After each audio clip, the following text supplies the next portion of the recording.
Got some late night ramblings coming at you, so stand by. But I did want to correct when I was talking, so you'll hear it in the video where I was talking about the price of a disc. I put it, I for some reason said 10-foot disc, and that was wrong. A 5-foot disc was what I should have said. Not a 10-foot. 10-foot cost you a heck of a lot more money. Uh, but what a new 5-foot would cost you. So just something to think about. And keep in mind when you get to that part about price on a new disc, it's for a 5-foot disc, 5 or 6 foot, somewhere along there. But 10 foot's going to be quite a bit more. So I wanted to correct that in advance.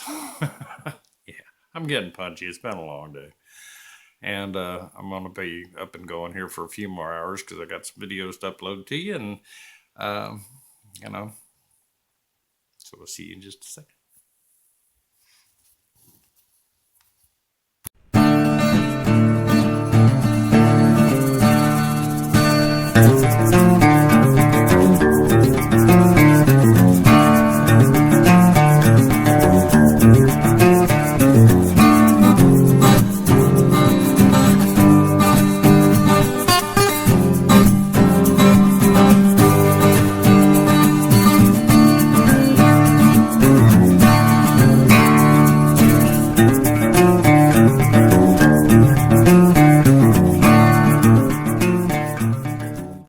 That's true. Tennessee Homestead. How the heck are you tonight?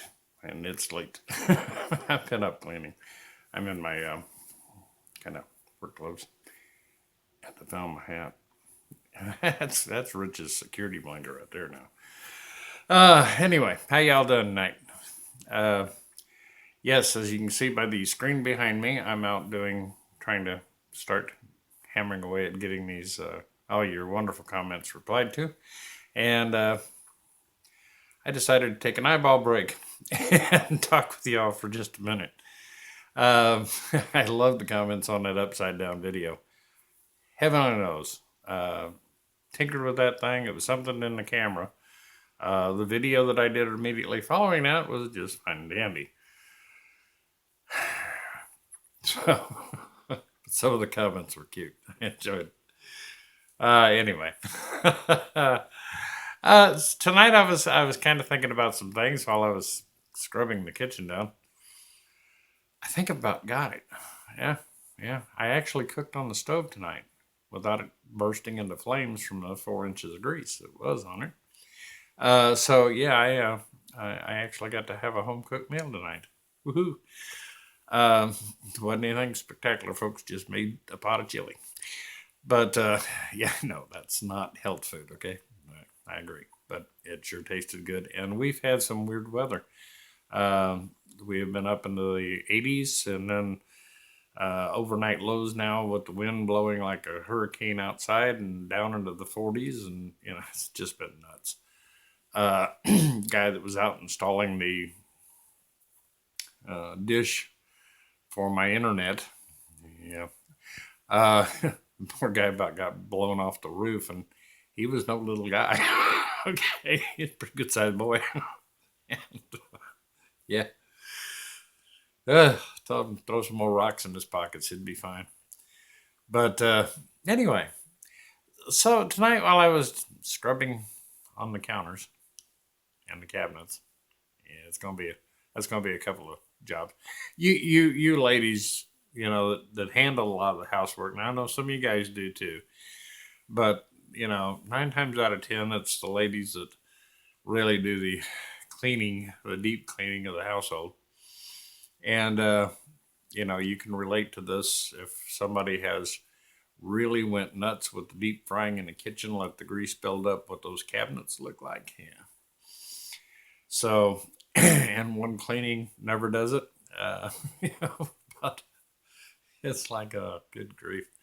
I scrubbed on a ceiling fan forever because it had grease on it, and I would like to tell you it was in the kitchen, but it wasn't. It was actually in the living room. But Now it's back to being the colors it was originally intended to be, and working pretty good. Domestic life. Anyway, I've tried to laugh about it, otherwise I'd be out there banging my head against the wall. But it's a work in progress. It'll get there. But while I was doing all that, you know how your mind kind of wanders, or at least mine does. It's usually out somewhere wandering around in the field. Um, One of the things that I was thinking about uh, that folks in my position, now I have a lot of the, uh, kind of my cut on the whole thing was the tools and equipment and so forth for the farm. So I've got a lot of these things uh, already in my possession, right? So, but one of the things that folks don't really think about is the huge cost outlay that you're going to have once you start homesteading, because you're going to be amazed, my friend, at the tools, specialty tools, and things of this nature that's going to be required to homestead. Uh, Realistically. So, and a lot of folks think, well, I'll worry about it when the time comes. Okay. Uh, you can either do that, or if you have a little bit of area where you can store tools, larger tools, I would say, go ahead and start buying things like old rusted up plows, breaking plows, and discs and things of this nature. And then take this time that you're not using them and you're not homesteading yet to sharpen them, clean the rust off of them, shine them up, maybe even throw a coat of paint on them, and get them ready for use. You're gonna find if you buy an old beat up disc at a auction, a lot of times it needs some blades replaced on it, or it needs a new bearing in it, or just minor things. And over time, you can fix these things. And if you wait until you need that disc before you go out and even try to purchase it, you're never going to find a deal, okay? Because you don't have time at that point. It's time to break soil and get stuff in the ground. You have to have it now, which means you're going to pay a premium price, driving your homesteading costs up. I ran into a lady at the store the other day, and let me tell you a secret to homesteading and farming. This lady, she was going through a divorce too. Yeah, she instituted hers, and she thought she was really coming out ahead of the game because she, in the divorce, got the land and the house and said, okay, yeah, you can keep your tools and your tractors and your toys. Now spring has arrived, and this lady is just trying to do a simple project like mow the grass. She has 2 acres that she has to mow. Didn't have a mower. Didn't have a weed eater. She was out now, instead of being able to shop around, because let me tell you something, lawnmowers, weed eaters can be picked up at quite the deal, usually right before Christmas when people are needing cash. Yeah. Or right after Christmas when people are needing more cash. Instead, she was out buying this stuff in the first of spring. And then reality struck of how do I take care of the fields? How do I clear the fence lines? How do I do this? How do I do that? And I started laying out to her the equipment she needed to do those things without killing herself. And she was a young lady. And she quickly realized something. She says, from what I've learned so far, the cost of the equipment is going to be more than the cost of the land. I said, yeah, depending upon your operation. Yes, ma'am. The tools and equipment often run in excess of the cost of the land. She had no idea. Now she does. And the problem with that's going to be is that she doesn't have the funds to do it, and her farm, which she was saying was, her husband kept it just manicured, just beautiful. The pastures was well taken care of, and the fields always got planted. And suddenly she realizing that just because you own a farm doesn't make you a farmer. Okay, just because you own land, it doesn't guarantee it's going to be productive. You have to have the tools and the knowledge to make it that way. And tools is something you can acquire right now where you're at. Yep. If you have a garage or a carport you can store stuff in, things of this nature. Ever ask yourself, how am I going to stretch a barbed fence? Do you have a stretcher? Do you have fencing tools? Yes, no, maybe? If you don't, you need to start building that list. And I'm going to start throwing some suggestions out to you. T-bar posts. If you have the facilities to be able to store some T-bar posts, it can be as simple as, some bricks laid out on the ground and the posts laid on it and a tarp put over to keep them from rusting any worse than they are. A lot of times you can get them for free, folks. Talk to farmers. Sometimes they're taking down fences where they're transferring a section of land from pasture land into row crop. They need those fences out of the way. And they'll be glad to let you come and take every T-post out there for free. You just take them and go. Think about that. A little labor on the weekends, yeah, get her done. Or a lot of times if you look around, you'll find auctions and things of this nature where you can pick up T-bar posts anywhere from 50 cents each to $1 each. Or you can wait till you need that T-bar and you can run down to the local co-op or whatever and pay $4 a piece for them. Seriously. Pay 4 times the price. Plan ahead. Start acquiring what you need to homestead. You'd be way ahead of the game if you had to make massive truckloads of trips out there carrying the supplies that you had acquired over a 2 or 3 year period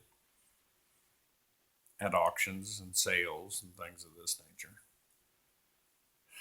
Instead of stepping foot on the land and looking around with your hands on your hip going, now what do I need? Because suddenly you're going to find out, man, I couldn't afford this much land and take care of it. Buying the land is not always the expensive part of homesteading. It's that caring for the land. Having a tractor, having plows, having discs, having planters. Depending on, however much, when you start planting acres, let's say you want to put even 4 acres into corn production for feed corn. Okay, just 4 acres. That's not much. Yeah, try planting that by hand. Trust me, by the time you have hand planted 4 acres of corn, you're going to have somebody strap a board to your back to straighten you back up again. You're going to need a planter. Okay? now's the time to start looking for the deals. It might be broken. Learn to fix it. There's manuals out there, and if you're not a real mechanically inclined individual, this is a good place to start. Learn how to fix it. It's one of those skill sets you're going to need to know. So those are some of the things I was thinking about. Why aren't folks who say they're ready to get out there and start homesteading, want to start preparing? You can spend a little money putting back supplies, getting the tools you need, getting ready. Okay? I think I'm going to start putting these in a series of if you plan to homestead, you better start planning. Because that's a lot of it. Just like in fencing. You can either pay 50 cents to $1 a post, or you can pay $4 a post. Your call.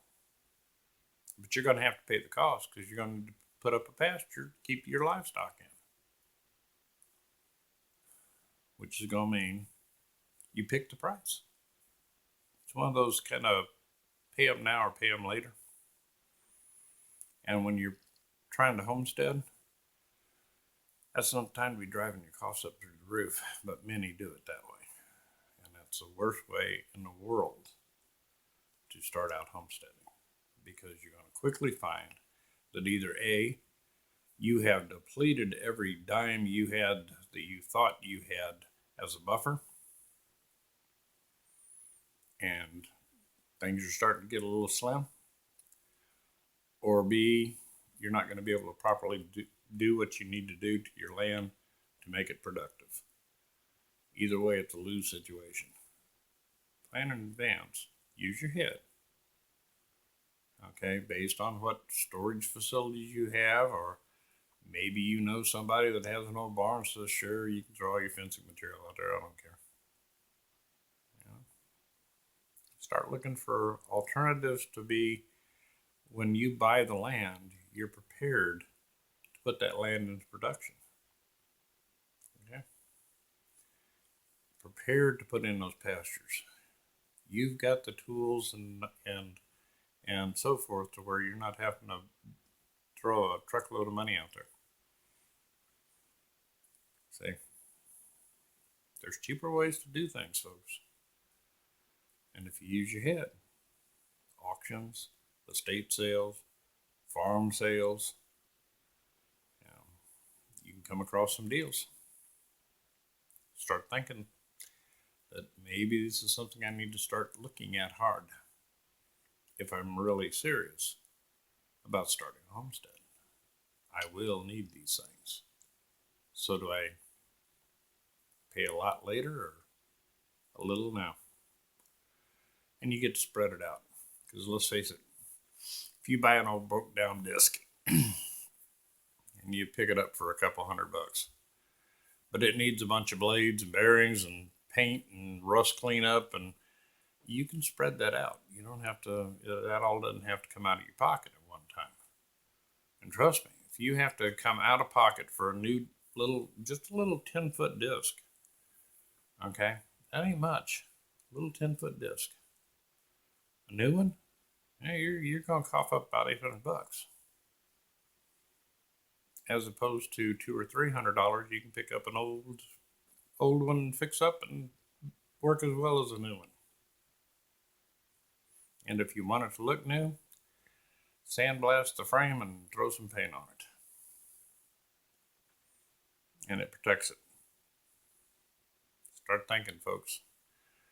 Use this time that you're not on that land to prepare to be on that land. This is Rich, Tennessee Homestead. See what happens when I stay up late. I'm still unpacking boxes, but I did find my hat. Y'all have a great evening. I'll talk to you later.